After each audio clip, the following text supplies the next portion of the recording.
bonjour, bienvenue sur ma chaîne. Aujourd'hui, je vais faire une petite vidéo de la perceuse visseuse à deux vitesses chez Parkside.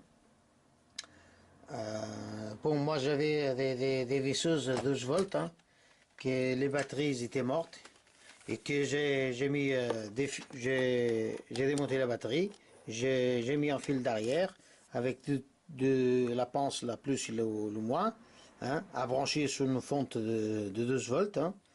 Voilà, ça marchait, mais bon, hein, il fallait toujours traîner un machin pour faire le courant en transfo ou une batterie. Voilà. Et j'ai trouvé celui-là là, chez Parkside, avant chez Lidl. Et j'en ai acheté une. Voilà.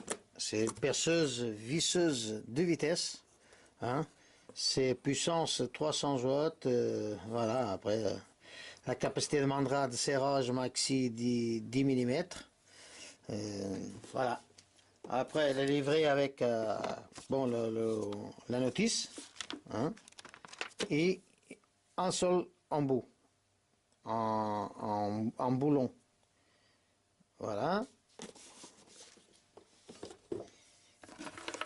Et voilà. Elle est là, la petite visseuse. Bon, c'est quand même... Hein, c'est quand même un peu lourd, hein, mais vu que c'est pas à batterie, voilà, elle est fait en kilo et quelques, je crois. Il y a 5 mètres de fil, ça c'est bien, 5 mètres de fil. On peut y aller partout, hein, pour faire les bons. Pour bricoler, on bricole toujours dans un même endroit, que c'est vissé ou faire des boîtes en bois ou quoi que ce soit. Mais les 5 mètres de fil, c'est très bien. Et une chose qui c'est très bien, c'est le mandrin. Le mandrin, on appuie, on passe ici le machin rouge, hop, et on le sort. C'est nickel. Là, j'ai mis un petit peu de graisse, qu'avant il y avait rien dessus, hein. Mais on dirait les petits mandrins des visseuses Hilti. Hein, c'est à peu près le même système, hein, on le sort. Et le bien qu'il y en a, c'est que on peut mettre directement l'embout dessus. Ça s'emboîte ici, ça c'est nickel. Et en plus, il y a une autre petite astuce, c'est que on peut mettre un petit embout comme ça et mettre le mandrin dessus, hop, et ça marche. Comme ça ici, on met en forêt dessus, hein. On va mettre en forêt dessus. Par exemple, hein, on met en forêt dessus, hein.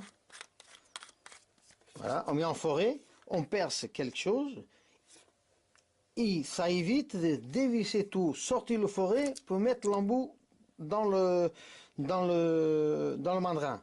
C'est pour ça que moi j'ai acheté ça à cause de ça, parce qu'avec les petites visseuses que j'avais avant, chaque fois il fallait sortir ou avoir deux visseuses. Bon, moi j'ai trois visseuses, j'ai même plus que 3 petites visseuses 12 volts, mais celui-là, ça veut dire que ça évite d'avoir ça.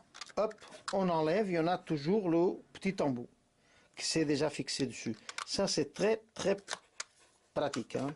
C'est nickel, hein. Voilà. Là je vais la brancher, je vais voir que voilà. Là, elle est en mode vissé, pour visser. Et voilà. Et là, il y en a de 1 jusqu'au 22 de puissance. Et on peut le mettre en puissance maximale pour le perçage. Voilà. Là, elle est bien. Et là, hop, on met en mode deuxième vitesse, perçage. C'est pas mal, hein, pas mal comme petite machine. J'ai déjà essayé de visser des vis et tout ça, ça visse nickel. Voilà, bah, j'espère que vous aimez bien la vidéo. Par contre, moi, l'utilité que je vais avoir ça, c'est pour mettre des vis maximum de 55 mm, 60 mm, le maximum. Bon, pour moi, déjà, la poignée, on la tient bien en main. Nickel, il y a le bouton ici pour changer le sens de la machine, vissage ou dévisser, pour visser ou dévisser, nickel. Il y a le bouton pour le machin continu ici, hein. Voilà, et nickel, hein. Pour moi, c'est une belle petite machine pour 24,99 €, que demander de plus. Voilà, mais c'est bien. Moi que je fais pas mal de petits bricoles, hein, c'est bien les outils là. Voilà. J'ai fait un peu publicité à Parkside, je ne gagne rien, ça c'est tout, j'ai acheté moi-même, hein. Voilà. Mais pour dire que pour une petite machine de 300 watts, elle travaille bien. Bon les amis, j'espère aider sur cette petite vidéo. Moi là sur la machine, je suis content. Je sais pas, peut-être que les autres personnes ne vont pas aimer. Moi, en tout cas, je suis content de la petite visseuse là. Bon bah, à la prochaine vidéo.